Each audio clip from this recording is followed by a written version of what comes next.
We're going to kick things off tonight with the Big Top Sunrise. What do you guys think about this Les Paul? I kind of like it in a weird roundabout way. It's certainly not your traditional Les Paul by any means, but we've got the light burst underneath our new stripes. And if you look closely, those are not perfectly straight. They're slightly diagonal. And then as we move down here, there's like a little bit of peach color shifting going on. I'm not sure if it's a metallic shift or if it's just more peach in that center direction, but it works well with your cream plastics and then the golden knobs. I especially like the flame figuring underneath. And you know what? Let's go ahead and say it. I like that there's just a little triangle right there, just to continue our design. And I can't help but wonder if it's the back wood grain that inspired this design, because if you look closely, you've got a similar thing going on right here, and then maybe another one over there, a little bit of ringiness, but the zaniness with the finish was limited to just the top. The only thing else that makes this different from regular standards is the fact that we've got the mod collection decal over here. But wow, nearly 4,000 euros. I can see why that might sit around. That was the only one I caught out of the European mod collection this week. That's why I started with it.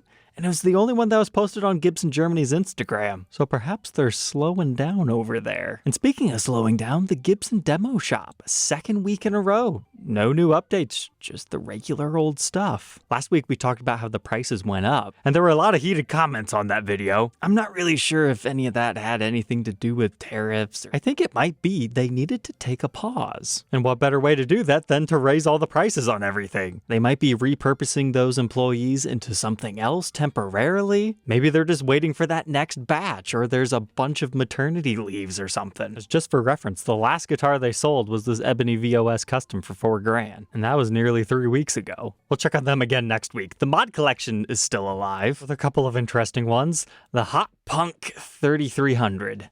I like it in a weird 80s kind of way. However, I just don't like that price tag. However, if Gibson did a limited edition of these at the regular prices and made like 200 of each exotic weird color, I'd be all for that. So hot flamingo pink with white knobs matching with the white pickup rings, but then it's the black chrome covers like you find on the Studio Darks, then just the straight jet black hardware for your bridge and tailpiece. And it's either reflecting something or they got additional pink something going on there. And then the black output jack matches with your guard, matches with the fretboard. But then when you look at the back, it's reminded me a lot of bubblegum at this point. And I think that would be a fantastic name for these. Not that I think Gibson would ever go public with this color, but we even get the matching white truss rod cover, white mother of pearl logo, blacked out tuners. And the black case is nothing new, but again, continues our theme. One of my favorites this week was called the Mellow Portobello. $3,000 for a plain top with a new finish, but it's fairly refreshing. Portobello mushrooms have a little bit of white and black going on with them. So they did a similar fade paint scheme. We don't have the continuation of our bordered burst here,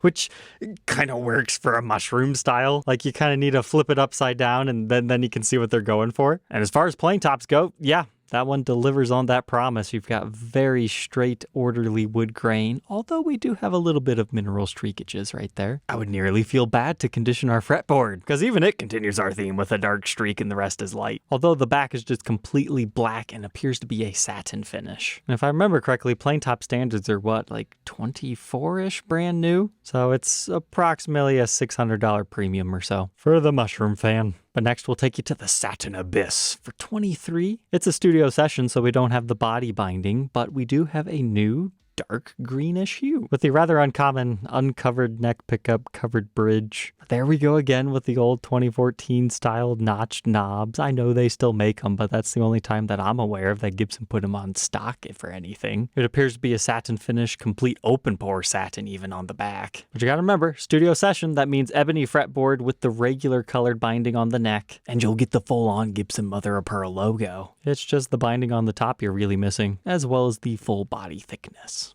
But at least we got upgraded to a hardshell case. This one gave me deja vu. See this before? 4 months ago, we documented the Dire Wolf, which was a mod collection creation that somebody outside of the United States needed my help getting. And it had this cool neck-through striped design going on. However, now that I see this again, they have changed up this new one in a few different ways. First, pay attention to the sheen. That is a satin finish. And this time, rather than painting these two on it to give it the whole neck-through vibe, they masked off and played a little bit more to give you the whole multiply laminations like the Firebird has. This is not a neck-through constructed guitar, but they just make it look like it. I like how they even point it together right there like it is wood. You can see where that all comes together on the back too. But if you look here, yeah, very clearly set neck construction. But you see this little shelf? This is a custom shop SG this time rather than Gibson USA. So that is another potential difference here. I was really hoping he might reach out again and say, hey, I need this one too. Because this is like the darker evil brother to the Direwolf. But being custom shop construction makes it different enough that you could justify both. Like this one's technically a Les Paul. It's got your nice historic stylings to your logo as well as the tinted lacquer. And again, don't forget it's a satin finish, so that's very different. But most importantly is right here on the headstock. Zoom in, you can see the Hollywood head cap veneer that the Gibson USAs won't have. Well, with that one being at $5,000 and a regular $43,000, is it worth the $700 premium and getting the satin finish? I'll let someone else decide. Hey, Mambo, we got a watermelon over here for $3,000. I've got to congratulate them. They did a great job of making this standard look kind of cheap. Unfortunately. I mean, sure, it's still got the cream binding, but it's the solid colored satin finish that makes it look like the old Tribute series. And then you got your cream plastics, chrome hardware otherwise, and a pretty pale looking fretboard. But it's this that I don't like. And I bring that up just as constructive feedback. I'm sure there's other people who agree with me. When I see a bare natural neck with a painted body on a Les Paul, I think of the old Les Paul Tributes. And that's not saying these were bad guitars. It's just I expect them to be a very certain price, which I think was what, 13 brand spanking new? And I get it, they're very different guitars, maple neck versus mahogany, mother of pearl, all that good stuff. But when I see this for $3,000, I pause. And if we're doing that whole sell direct to consumer thing, you gotta grab us on the photos. But where am I going with this? I'm not sure, because I don't know if a pink neck would look that good either. But hear me out. This color, but with a pink burst in the center.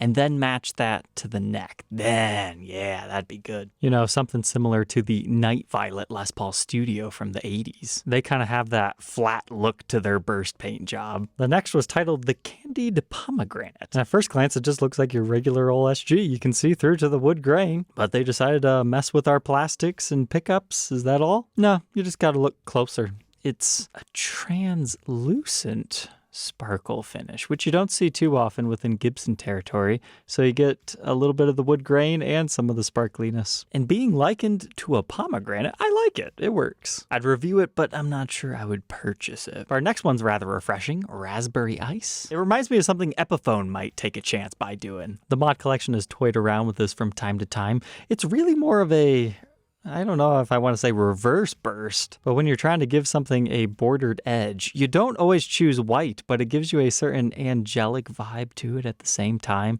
This is one you probably have to appreciate in person. And even though we were just talking about necks being natural, I think of a cheaper model. Maybe that's the other solution for that one. Just leave the back natural, because this looks perfectly fine in high end based on what we've seen in the past. In fact, I really like the dark mahogany, and check that out, crazy ringy wood grain. And our serial dates that to the 76th day of 2025. This one's got a unique title, Umber Under Thunder. Cool name, doesn't photograph well. If I were to guess, it's probably similar to Fender's Texas Tea Hue. When you get it in the light, it's got that kind of golden glimmer to it. You know, the whole oil slick vibe, because that's what we're kind of seeing right here in our up close shot. It's a brownish gold, and then you get your cream plastics. But important to note that this is an SG Modern. Different pickup spacing, 2 additional frets. Looks like they're putting the strap button at the top of the horns now. And you get real mother of pearl inlays with your ebony fretboard. I believe they're compound radius too. No fret nibs, but you get all the mother of pearl goodness. And then if there was one I would suggest buying this week, it was the Blue Crush Sparkle. It's a regular 50 standard at $33. But just look at it. Do I need to say anything more? Yes, because our episode's not long enough. Blue Sparkle with mini humbuckers and P90s is sacred within Gibson's lore because of the original Blue Sparkle Top Deluxes of the 70s. They are just such sought-after collector's pieces that there's enough demand for reissues and or tributes to them. And this one kind of Mike Nessified because you've got your P90 pickups. And is it a little bit heavier of a sparkle than the original? Sure, but people like these enough they'll accept variations. buttons in between. But if I didn't know better, I would totally say this looks custom shop. But whoa, I did not see that on launch day. We've got a sneaky blue stinger back here. I'm not sure if I like it though, but I'm glad they're at least experimenting and trying to do something else fun and fresh. Because if I refresh this page and it's not sold, I would be pretty shocked, but uh-oh, got some sparkle flakes where it's not supposed to be. Crazy stuff. But all right, let's see. Yeah, not surprised. You guys take care, and thank you for watching.